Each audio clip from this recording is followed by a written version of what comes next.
Visakhapatnam range పరిధిలో ఈ మాదక ద్రవ్యాల నిర్మూలన, గంజాయి నిర్మూలనకు సంబంధించి చేస్తున్నటువంటి అనేక కార్యక్రమాల్లో భాగంగా ప్రజల్లో పెద్ద ఎత్తున అవగాహన కల్పించేటువంటి దానిలో భాగంగా ఈ సంకల్పం అనేటువంటి ప్రోగ్రాంతో విశాఖపట్నం రేంజ్లో ఉన్నటువంటి 5 జిల్లాల్లో కూడా ప్రతి స్కూలు, కాలేజీ, అదేవిధంగా యూనివర్సిటీసు, మెడికల్ కాలేజెస్ వీటన్నిటిలో కూడా విద్యార్థులందరికీ ఈ డ్రగ్స్, గంజాయి వల్ల జరిగేటువంటి ఇబ్బందులు, వాటిల్లో యువత తెలిసి తెలియక వాటిని కన్జ్యూమ్ చేసినా లేదు ఆ ట్రేడ్లో ఇన్వాల్వ్ అయినా కూడా దానివల్ల జరిగేటువంటి దుష్పరిణామాలపైన, కేసుల్లో ఇన్వాల్వ్ అయినటువంటి వాళ్ళ మీద చట్ట ప్రకారం ఉండేటువంటి నేరాలపైన వారికి అవగాహన కల్పిస్తూ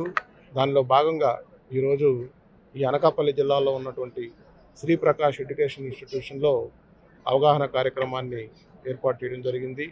దీనిలో ప్రధానంగా విద్యార్థులందరికీ కూడా ఈ గంజాయి, అదేవిధంగా ఇతర మాదక ద్రవ్యాలు సేవించడం వల్ల జరిగేటువంటి దుష్ఫలితాలపైన వారందరూ కూడా అవేర్నెస్ క్రియేట్ చేయడము, దాంతోపాటు దీనివల్ల సమాజంలో జరుగుతున్నటువంటి అనేక రకాలైనటువంటి నష్టాలు, వాటిని మనం ఎలా ఎదుర్కోవాలి, అదేవిధంగా గంజాయికి సంబంధించినటువంటి ఇన్ఫర్మేషను, సమాచారం ఏదన్నా ఉన్నట్లయితే పోలీసు వారికి ఎలా ఇవ్వాలనేటువంటి దాని మీద కొత్తగా వచ్చినటువంటి టోల్ ఫ్రీ నంబర్ 1972 రాష్ట్ర వ్యాప్తంగా ఈ టోల్ ఫ్రీ నంబర్కి ఎవరైనా ఫోన్ చేసి సమాచారం ఇవ్వాలని కూడా అందరికీ తెలియజేయడం జరిగింది. ఈ సందర్భంగా మీడియా మిత్రుల ద్వారా ప్రజలందరూ కూడా తెలియజేయడం, 4 నెలల నుంచి ఈ విశాఖపట్నం రేంజ్ పరిధిలో ప్రతి జిల్లాలో దృష్టి సారించడం జరిగింది. మన ఈ రేంజ్ పరిధిలో 27 పర్మనెంట్ చెక్ పోస్టులు ఎస్టాబ్లిష్ చేశాము. దాదాపుగా 1550 మందిని ఇప్పటి వరకు ఈ 4 నెలల్లో అరెస్ట్ చేయడం జరిగింది. గంజాయి కేసుల్లో దాదాపుగా 20,000 కేజీల గంజాయి కూడా సీజ్ చేయడం జరిగింది.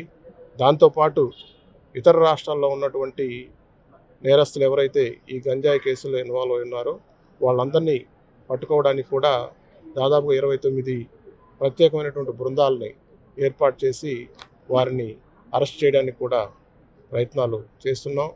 ఇదే కాకుండా ఇతర సరిహద్దు రాష్ట్రమైనటువంటి ఒరిస్సా రాష్ట్రంతో కూడా ఆ అధికారులందరితో కూడా సమన్వయ సమావేశాలు ఏర్పాటు చేసి 2 రాష్ట్రాల వైపు నుంచి కూడా ఇన్ఫర్మేషన్ షేరింగ్కి సంబంధించి, అదేవిధంగా ఈ యొక్క నేరస్తుల యొక్క డేటాకు సంబంధించి కూడా ఎప్పటికప్పుడు మనది వాళ్ళకి, వాళ్ళ తరపు నుంచి మనకి, వాళ్ళ నేరస్తులు ఇక్కడ ఎవరన్నా ఉంటే వాళ్ళకి సహాయ సహకారాలు అందిస్తున్నాం.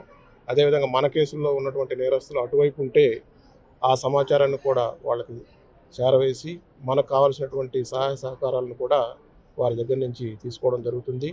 ఈ సందర్భంగా ఎవరైతే ఈ గంజాయి నేరాల్లో పాల్పడుతున్నారో వారి మీద వారి యొక్క ఆస్తులు కూడా జప్తు చేయడానికి కూడా కావాల్సినటువంటి ఇన్వెస్టిగేషన్ అవి కూడా జరుగుతూ ఉంది.